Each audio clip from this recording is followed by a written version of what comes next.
آياتی 275 سوورەتی بەقەرە کە خوای گەورە لەو کۆمەڵە ئاەتەدا باسی حرامیەتی ڕیبا سوخۆری دەکات کە معلومە ڕیبا و سوخۆری کە لە قورئاندا باس کراوە یا لە فەرمودەی پێغەمبەردا باس کراوە صلی الله عليه وسلم یەکێکە لە کەبائیرەکان لە حەوت گوناهە بە هیلاکدەرەکان کە پێغەمبەر صلی الله عليه وسلم باسی کردووە لەگەڵ شیرک و زینا و بوختان و ئەوانەدا و هەروەها حەدیثمان هەیە کە پێغەمبەری خوا صلی الله عليه وسلم لعنەتی کردووە لەو کەسەی کە ڕیبا دەخوا ئەوەی کە دەبێتە وەکیل ئەوەی دەبێتە کاتیب و دەنووسێ ئەوەی بە یەکتریان دەگەیەنێ کە ڕیبا چییە؟ تەبعاً ڕیبا ئەوەیە دوو شتی وەکو یەک دوو جۆر خۆراکی وەکو یەک کە ئەو خۆراکانەی ڕیبایان تێدا حرامە گەنمە گەنم بە گەنم جۆ بە جۆ خورما بە خورما خوێ بە خوێ یان زێڕ زیو بە زیو ئەو شەشتانە تەبعاً نەسیان لەسەرە هەر کاتێک کەسێک لەگەڵ کەسێکی دیکەدا معاملە بکە بیەوێ بە نمونە گەنمێک بگۆڕێتەوە بە گەنمێکی دیکە بەڵام یەکێکیان زیاتر بێ لە یەکێکیان ئەوە دەبێتە ڕیبا دەنا ئەگەر هەردوو گەنمەکە بە نمونە وەکو یەک بن دەستا و دەست تەسلیم بە یەکتریکە نیشکالێکی تێدا نییە ئەوە یەک یان ئەگەر بە نمونە گەنم بگۆڕێتەوە بە برنج زیاد و کەمیشی هەبێ مشکلەی نییە گەنم بگۆڕێتەوە بە جۆ زیاد و کەمیشی هەبێ مشکلەی نییە کە خەڵک هێندێک کەس خراپ تێگەیشتووە پێی وایە هەموو جۆرە گۆڕینەوەیەک ڕیبایە و ڕیباش لە هەموو شتێکیدا حرامە نا یان بە خوێ یا خوێ بە وردکەنان ئەوانە جنسی جیاوازن لە پارەشدا تەبعاً زێر بە زێر تەبعاً حرامە زیو بە زیو حرامە پارە بە پارە ئەگەر هەمان نەوع و هەمان جنس بێت تەبعاً بیگۆڕیەوە یەکێکیان زیاتر بێ لە یەکێکیانها لە بازاڕ و شتەکاندا عادەتە جاری وایە کەسەکە هەزاری پێنە بە نمونە دەچێ دەیگۆڕێتەوە بە 25 بەڵام چەند هەزاریەکی زیاتر وەردەگرێ چونکە بە حسابی 25کە قیمەتیان زۆرترە تەبعاً ڕیبایە یان دۆلارێکی بە نمونە نوێ و پاکەتی بگۆڕیەوە بە کۆمەڵێک دۆلاری کۆن بەڵام تۆزێک زیاتری وەرگری ئەوە جۆرە ڕیبایەکە جۆرە ڕیبایەکی دیکە هەیە کە حرامە ئەوەیە کە پارەی بدەی بە کەسێک بە قەرز بەڵام شەرتی لە سەردانەی مەرجی لە سەردانەی کە هەر کاتێک قەرزەکەی بۆ هێنایەوە زیاتر لەوەی کە پێت داوا بۆت بێنێتەوە کە ئەوە تەبعاً کارەساتە و ئەوەی لە بانقەکاندا دەگوزارێت کە زۆرینەی بانقەکانی دنیای بانکی ڕیبەوین کەسێک پارەی لە بانقی دادنێ بۆی پارەکەی زیادکە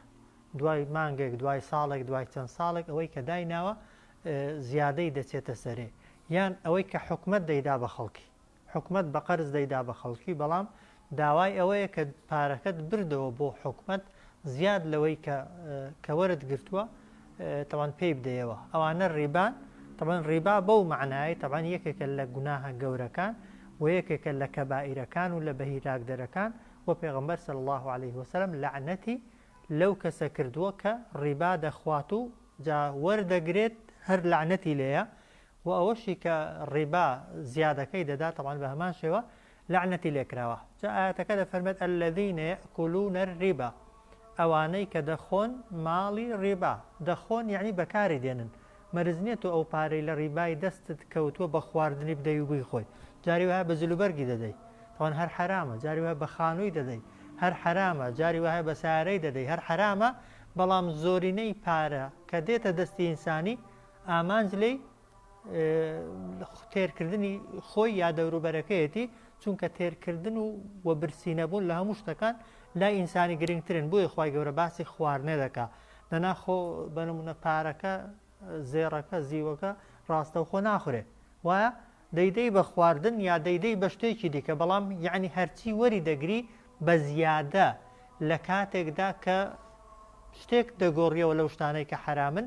یان لە کاتێکدا کە پارە دەدەی بە کەسێک بە قەرز بەڵام زیادەی لێدەستێنیەوە الذين يأكلون الربا ئەوانەی کە دەخۆن ماڵی ریبا لا يقومون يعني ڕاست نابنەوە لە قەبر و لە گۆڕەکانیان لە ڕۆژی دواییدا إلا كما يقوم تەنها وەکو کەسێک نەبێت کە هەڵدەستێتەوە الذي يتخبطه الشيطان ئەو کەسەی کە دەستی لێوەشاندووە شەیطان من المس و تووشی شێتی و بورانەوەی کردووە ئەو کەسەی کە جنۆکە چوبنە لەشیەوە بە نمونە شێت بوو بێ کەسەکە یان عەقڵی لەسەر خۆی نەمابێت تەبەن تەبیعەتی چۆنە سروشتی چۆنە هەمیشە بەلادا دەچێ هەمیشە کە دەڕوا دەکەوێ هەمیشە کە دەڕوا زوو ماندوو دەبێ کەسی ڕیباخۆر لە قیامەتێک کە خوا زیندوی دەکاتەوە لە قەبری ڕێک هەمیشە وەکو کەسێکی سەرخۆش و بێهۆش وایە کە دەڕوا لارە لار دەکا و هەموو کەس دەزانێت کە ئەو کەسە ڕیباخۆر بووە چونکە عادەتەن لە قیامەتێ خوای گەورەکە ئینسان زیندوو دەکاتەوە هێندێک لە گوناهەکان هەنە لە تاوانەکان هەنە بە لاشە و جەستەی کەسەکەیەوە دیارن بە تایبەتی ئەو گوناهانەی کە زۆر گوناهی فەزیح و خراپن بە نمونە ئەوەی دزی کرد بێ لە ماڵی گشتیداها لە قیامەتێ خوا کە زیندوی دەکاتەوە ڕێک ئەو ماڵی دزیوێتی بە کۆڵەیەوەیەتی بە شانیەوەیتی بۆی لە پێشچاوی هەموو خەڵکی بە دزیەکەیەوە بڕوات و لەکن هەموو خەڵکی ئاشکرا ببێ ئەو کەسەشی کە ڕیباخۆرە کە زیندوو دەبێتەوە وەکو کەسێک خوای گەورە زیندوی دەکاتەوە کە شەیطان یا جنۆکە شەیاطینەکان دەستیان لێوەشاندووە جا زۆرێک لە عولەما ئەو ئاەتەی دەکەنە بەڵگە لەسەر ئەوەی کە دەڵێن جنۆکە دەچێتە جەستەی ئینسانی پسێیان نەچێ جنۆکە کاریگەری بەسەر ئینسانیەوە هەیە و دەتوانێت ئینسانی تێکدا جا یا بەوەی تێکی بدا کە خۆی پیشان دەدا شکڵەکەی ترسەناکە کەسەکە هۆش و عەقڵی تێک دەچێت لە ترسەناکی شێوەی جنۆکەکە یا ئەوە تا بتوانێت تەوان داخلی جەستەی ئینسانی ببێ یا لە دەرەوە هەل لە دیوی دەرەوە ڕادەمارێک شوێنێکی ئینسانەکەی بگرێت و خۆ ئینسان عەقڵ و ئەوانەی بە کۆمەڵێک دەمار ئیشێ دەکا یەک دەماری بچووکت بگیرێ یا تۆزێک زەختی لێ بکرێ ئینسان حرەکە و شێوازی قسەکردن و تەسەڕوفات و بیرکردنەوەشی تێک دەچێت جاری وا هەیە ئەها زۆرێک لەوانەی کە پێیان وایە جنۆکە دەستیان لێوەشاندووە تەوان سەلمێنراوە کە کەسەکە دەمارێکی مێشکی ئیلتیهابی کردووە لە ئەنجامی تەوان ئیلتیهابکردنی دەمارێکی زۆر بچووکی مێشک هەیە کە لە کاتی گوێتەڕکردن و ئەوانەدا زۆرتر خەڵک تووشی دەبێت کەسەکە وەکو شێتانی لێدێ بە نمونەشتی لێ دەبێت بە مێش بە مار بە دوو پشک بەشتی لەو بابەتانە خەڵکیش نازانێ نەخۆشە خەڵک پێی وایە کەسەکە شێت بۆ تێک چوە چونکە هێندێک حرەکە دەکا هێندێک تەسەڕوفات دەکا هێندێک قسە دەکات دەیان قسەکان تێکەڵ دەکا خەڵکەکەەوە دەزانی شێتە هەر چۆنێکی بێت جنۆکە کاریگەری بەسەر ئینسانەوە هەیە بەڵام دەچێتە ناو جەستەی ئینسانی یا ناچێت ئەو زۆر گرنگ نییە بەڕاستی گرنگەوەی بتوانێت ئەزیەتتدا بچێتە ناو جەستت ئەزیەتتدا کە ئەوەیان تۆزێک زەحمەتە لەوانەیە زۆر دەقیق نەبێ بەڕاستی بەڵام کاریگەریەکی بەسەر جەستەی ئینسانەوە هەر هەیە بەو ئاەتەی بێت چونکە خوا تەشبیهی کەسی ڕیباخۆر دەکا لە قیامەتێ بە کەسێک کە لە دنیادا جنۆکە مەجنون هەر بخۆی لە عارەبیدا یعنی کەسێک جنۆکە دەستی لێوەشاند بێ بە شێتی دەگوترێ مەجنون یعنی ئەو کەسەی کە جنۆکە دەستیان لێداوە دەستیان لێوەشاندووە کە جاری وهەیە بەس بەبینینی جنۆکەکەی کەسەکە هۆشی تێکچووە جا دەفەرمێ الذين يأكلون الربا ئەوانەی کە دەخۆن ماڵی ریبا لا يقومون يعني ڕاز نابنەوە زیندوو ناکرێنەوە لە گۆڕەکانیان لە ڕۆژی دواییدا إلا كما يقوم تەنها وەکو کەسێک نەبێت کە یەقوم و ڕاز دەبێتەوە زیندوو دەبێتەوە و الذي يتخبطه الشيطان ئەو کەسەی کە دەستی لێوەشاندووە شەیطان و ئەو جار من المەس تووشی بورانەوە و سەرع و لە هۆش چوونی کردووە بۆچی خوای گەورە ئاوازین دویان دەکاتەوە ذلك بأنهم ئەو سزایەیان لەبەر ئەوەیە قالوا ئەوان گوتبوویان لە دنیادا دەیان گوت إنما البيع مثل الربا دەیان گوت بێگومان کڕین و فرۆشتن و ڕیبا وەکو یەکوان ئەگەر کڕین و فرۆشتن حەڵاڵ بێ ڕیباش دەبێ حەڵاڵ بێ بەیع و معاملە لەبەرەوەی ڕەزامەندی دوو کەسی تێدایە دەڵێن ڕیباش ئەگەر بە ڕەزامەندی دوو کەس بێ هەر حەڵاڵە بەڵام مەرجە هەر شتێک هەر کردارێک بە ڕەزامەندی دوو تەڕەف کرا حەڵاڵ بێ نێک بێگومان نا ئەگەر بەو قیاسەی بێ زیناش وایە دەبێ بڵێ حەڵاڵە چونکە خۆ کەم وایە بە ئیکراه و بە تۆ بزی بێ بە اختیاری دوو کەسە بەڵام نا خوای گەورە وەڵامیان دەداتەوە فەرمێت وأحل الله البيع خوای گەورە کڕین و فرۆشتنی حەڵاڵ کردووە کڕین و فرۆشتن کاڵایەک بدەی بە کەسێک لە بەرامبەردا پارەی لێوەربگری یان شتێکی دیکەی لێوەربگری کە هاو شێوەی خۆی نەبێ وحرم الربا بەڵام زیادە وەرگرتنی لەو شتانەدا کەوەکو یەکن ها زیادە وەرگرتنی لەو شتانەدا کەوەکو یەکن خوای گەورە قەدەغەی کردووە دەنا بە نمونە تۆ گەنمت هەیە دەیگۆڕیەوە بەجۆ دوو جنسی لە یەکتر جیاوازن خۆ وایە حەز دەکەی تەنەکە گەنمێکی بدەیە دوو تەنەکە جۆی لێ وەرگرە تەنەکەیەک زیاتری وەرگرە ئیشکالی تێدانی ئەوەی ئیشکالی تێدایە گەنم بە گەنمە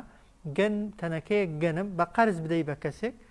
لە بەرامبەردا داوای دوو تەنەکەی لێ بکەیەوە فەمەن جاءه جاخوا دەفەرمە هەر کەسێک بۆی هات موعظة من ربه ئامۆژگاری لەلایەن پەروەردیگاری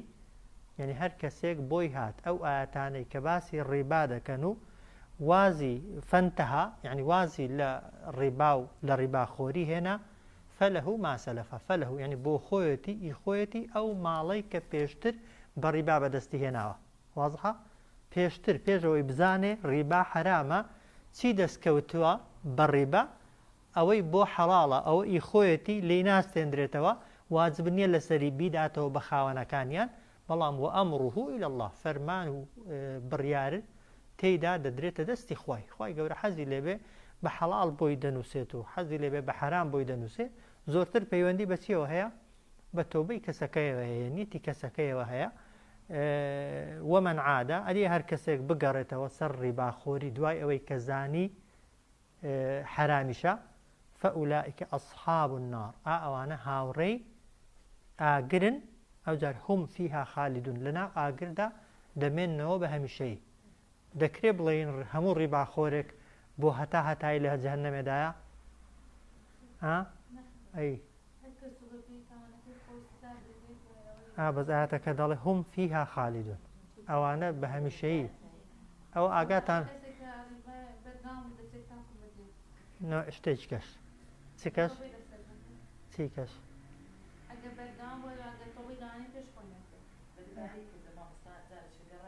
ئەو باسی دووبارەکردنەوەکەی دەکات هەر چۆنێکی بێ ڕیباخۆریە ڕیباخۆری سزاکەی جەهەنەمە بەڵام مەرجە هەموو ڕیباخۆرێک هەتا هەتای لە ئاگردابن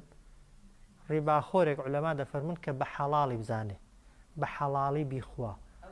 ئەویان بڵێ ئەو ڕیباخۆرانەی کە ڕیبای دەخۆن ڕیبای وەردەگرن بە حەڵاڵیشی دەزانن بە حەڵاڵ زانینەکەی لە دین دەردەچن ها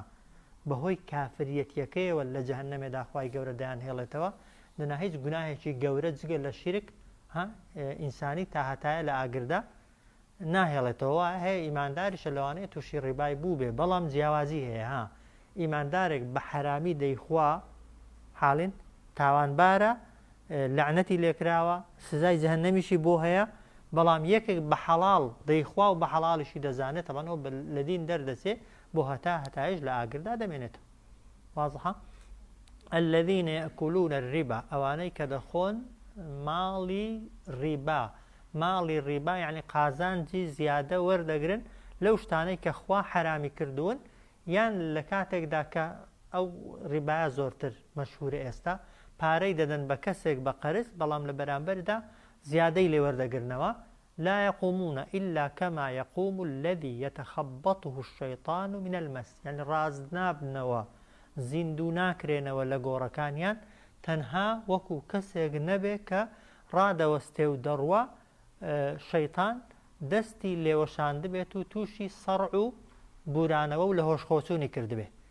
ذلك بأنهم قالوا ئەو سزایە لەبەر ئەوەیە ئەوان گوتیان لە دنیادا إنما البيع مثل الربا دایانگوت بێگومان کڕین و فرۆشتن و ڕیبا وەکو یەکوان چۆن کڕین و فرۆشتن حەڵاڵە دایانگوت ڕیباش حەڵاڵە هەر کەسێک ئیعتیقادی ئاوا بێ جەهەنەم بۆ ئەو کەسەیە ها پێی وابێ چۆن معاملە حەڵاڵە ڕیباش حەڵاڵە بەڵام خوا دەفەرمێ وأحل الله البيع وحرم الربا خوای گەورە هیچ کاتێک وەکو یەک نین خوای گەورە بەیع و معاملەی لە ناو ئینسانەکاندا حەڵال کردووە بەڵام ڕیبای قەدەغە کردووە زیادە وەرگرتنی لە قەرز و لە شتیدا بە حرام داناوە فمن جاءه موعظة من ربه هەر کەسێک بۆی هات ئامۆژگاری لەلایەن پەروەردیگاریەوە سەبارەت بە ڕیبا فەنتەها یەکسەر وازی هێنا وازەها جا کاتی خۆی ڕیبا مەشهور بوو ها سەحابەش معاملەی ڕیبەویان کرد بەڵام کە ئاەتی ڕیبا هاتە خوارێ یەکسەر وازیان هێنا ئێستاش بە نمونەگەر کەسێک تازە ببێتە مسلمان یا مسلمانە بەڵام نازانێ نەوع معاملەیەکی دەکات نازانێ حرامە هەر کاتێک زانی حرامە وازی هێنا ئەو فەلەه ما سەلەفە ئی خۆیەتی ئەوەی کە پێشتر بەدەستی هێناوە کە ئێستا دەهان معاملەی ڕیبەوی لە بازاریدا هەنەها سایرە و خان و کەلوپەلی دیکە ناویان گۆڕیون شێوەیان گۆڕیون بەڵام لە حەقیقەتدا هەر جۆرێکن لە ڕیبای سارەی دەفرۆشێ بە کەسێک بە نمونە بە حازری بە کەسێکی دەیفرۆشێ بە نمونە بە قەرز بە دەفتەرونیوێکی هەر ڕێک دەسێ لی دەکرێتەوە بە دەفتەرێکی کەمتر طبعا ڕێک پێشتر ڕێک کەوتووە یان ئەو قیستانەی کە هەنە بەشێکیان طبعا لە قیستەکان کە هەنە ئەوەی کە سێ تەرەفن بە تایبەتی کڕیار فرۆشیار بانقی تێدا بێت طبعا ئەوانە زیادەیان تێدایە وە قیستەکانی کەش بەڕاستی ئێستا کە هەنە ئەگەر بۆ زەڕوریات نەبێ هەرچەندە فەتوای حەڵاڵیەتیان درراوە ئەوەی کە لە بازاری دەیکڕی هەتا موبایلێکە جاری وایە بە حازری دەیکڕی لەوانەیە بە 2 وەرەقەی بێ بە خەرز دەداتێ بە 2 وەرەقە و نیوی یەڕێک $50 زیاتر دەبێ بدەیت لە بەرامبەر ئەوەی کە کەسەکە مانگێک 2 مانگی لەسەر ڕادەوەستێ لە حەقیقەت لە هەرچەندە فەتوایە حەڵاڵیەتیان دراوە ئەوەی کە بە کۆمەڵێک مەرز ئەگەر هەردوو سعرەکە دیار بن بەڵام لە حەقیقەتدا شوبهات و گوماناویە ئینسان هەتا خۆی لێ پارێزێ چاکترە چونکە ئەوانە ضروریاتی ژیان نین بەڕاستی ئینسان خۆ دەست بە پارەکەتەوە بگرێت 2 مانگان و دوای 2 مانگان شتەکەت بکرە زۆر چاکترە پارەیەکی کەمتر دەدەی و هیچی ناچێتە سەرێ وأحل الله البيع وحرم الربا خوای گەورە کڕین و فرۆشتنی حەڵال کردووە و ڕیبای حرام کردووە فمن جاءه موعظة من ربه فانتهى هەر کەسێک ئامۆژگاری پێگەیشت لەلایەن پەروەردیگاری وازی هێنا فله ما سلف ئەوە ئی خۆیەتی ئەوەی کە پێشتر بەدەستی هێناوە و ئەمره إلى الله فەرمان و بڕیاریش لەسەر ئەو کەسە دەگەڕێندرێتەوە بۆ چێ دەگەڕێندرێتەوە بۆ لای خوای گەورە ومن عاد هەر کەسێک گەڕایەوە سەر ڕیبا خۆری فأولئك أصحاب النار ئەوانە هاوڕێی ئاگرن هم فيها خالدون لە ئاگریشدا دەمێننەوە بۆ هەمیشەی جاخوا دەفەرمێ يمحق الله الربا يمحق يعني خێر و بەرەکەت و پیرۆزی ناهێڵێ خوای گەورە لە ڕیبادا ويربي الصدقات ويربي بەڵام گەشەی پێدەکا گەورەی دەکا خوای گەورە ئەو ماڵانەی کە دەیکەی بەخێر یان ئەو ماڵی کە بە معاملە و تیجارەت و بازرگانی حەڵال بەدەستی دێنی سەدان کەس لەوانەی کە بە ڕیبا گەورە بوون دیومانن بە چاوی سەر فترەیە گەورە دەبن و دەستنە سەرێ بەڵام لە ناکاو کە زەرەریان پێدەکەوێت و دەکەون وا دەکەون بە هیچ کەسێک ڕاز نابنەوە دەبێت سەری خۆیان هەڵگڕن و بڕۆن و هەتا هەن دەبێت لە دنیادا خۆیان بشارنەوە لە دەستی خەڵکی و خەجاڵەتی دنیا بن و تەوانەوەی قیامەتیشە لە شوێنی خۆیەتی بۆیە يمحق الله الربا خوای گەورە بەرەکەت و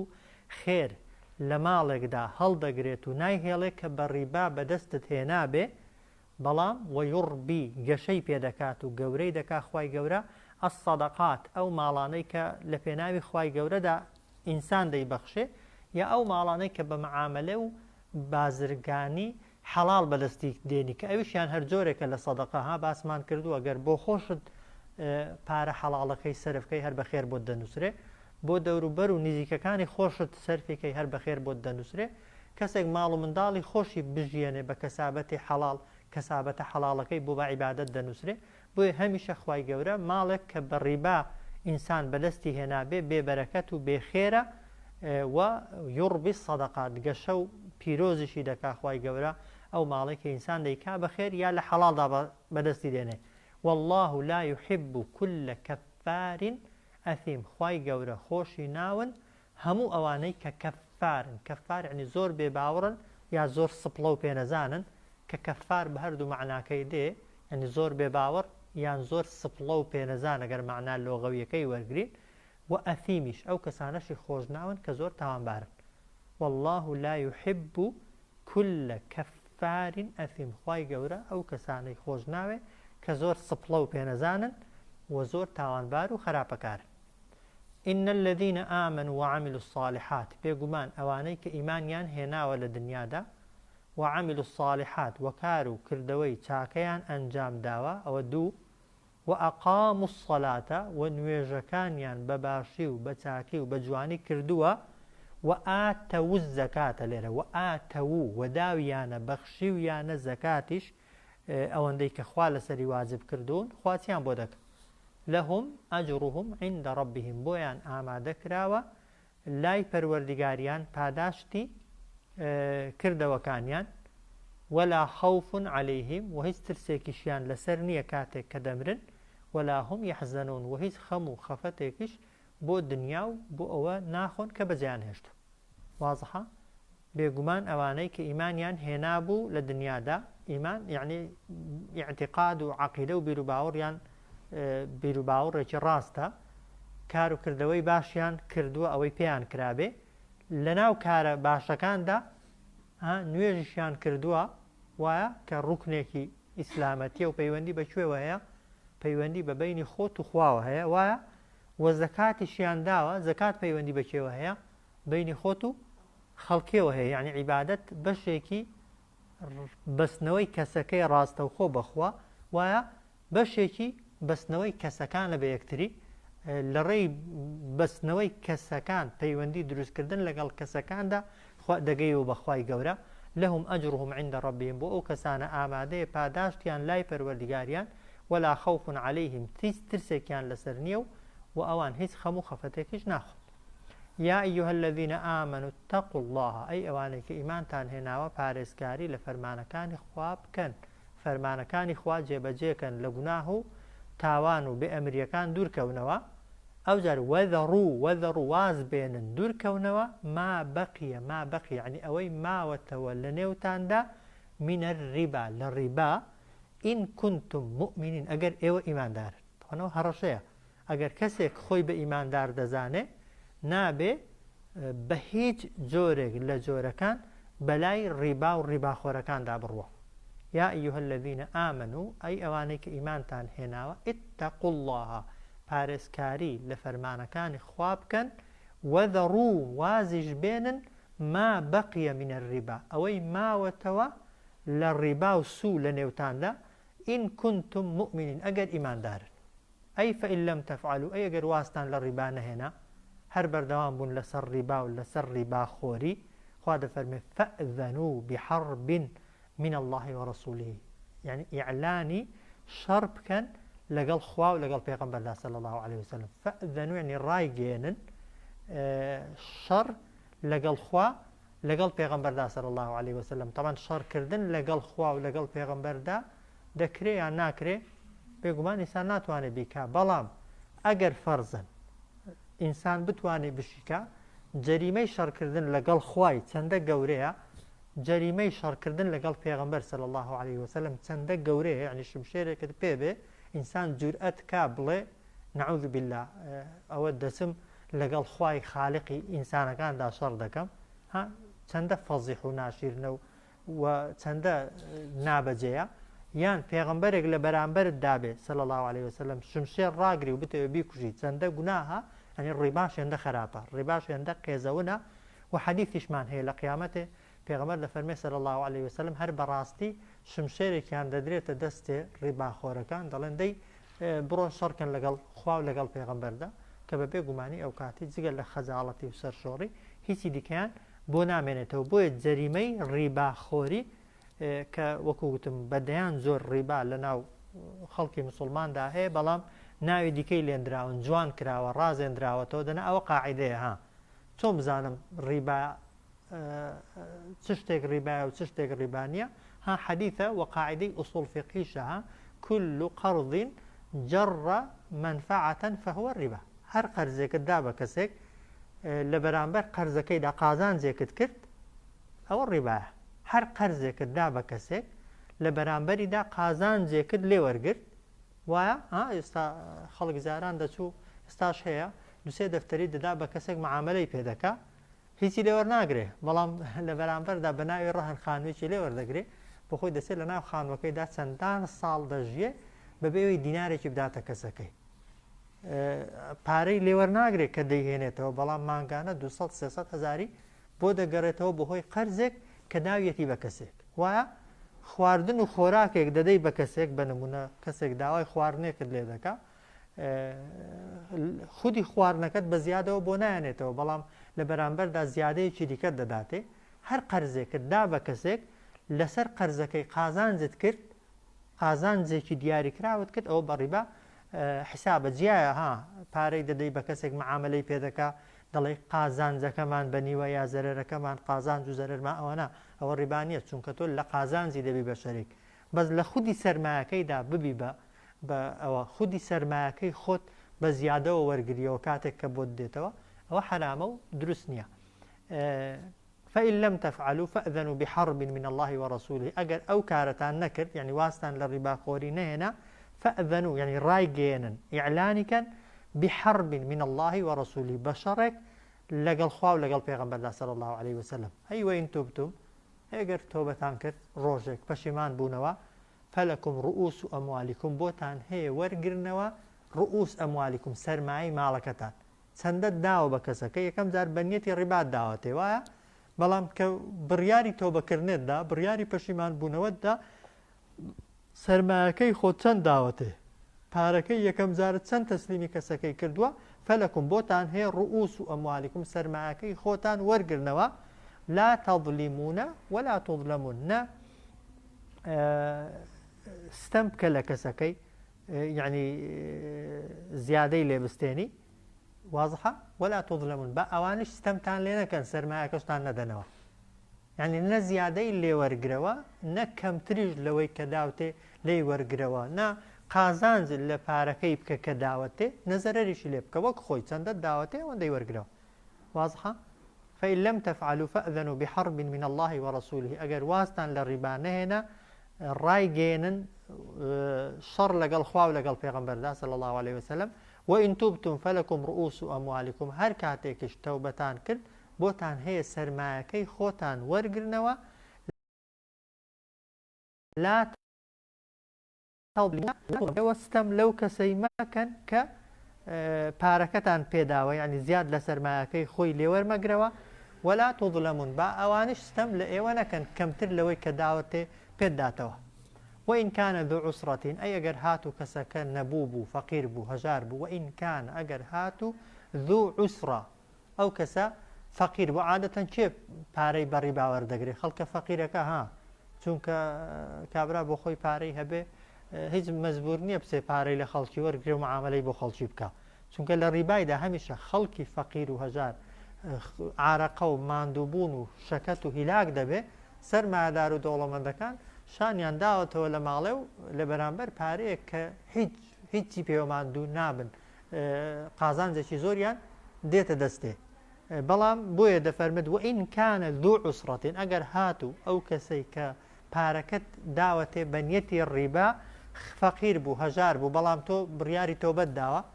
چ بکە فەنەظیرەة إلى مەیسەرە چاوەڕێیکە هەتا دەوڵەمەند دەبێ وأن تصدقوا ئەگەر لە ماڵەکەشت خۆش ببی هەردەی وەرنەگریەوە مادام کەسەکە فەقیرە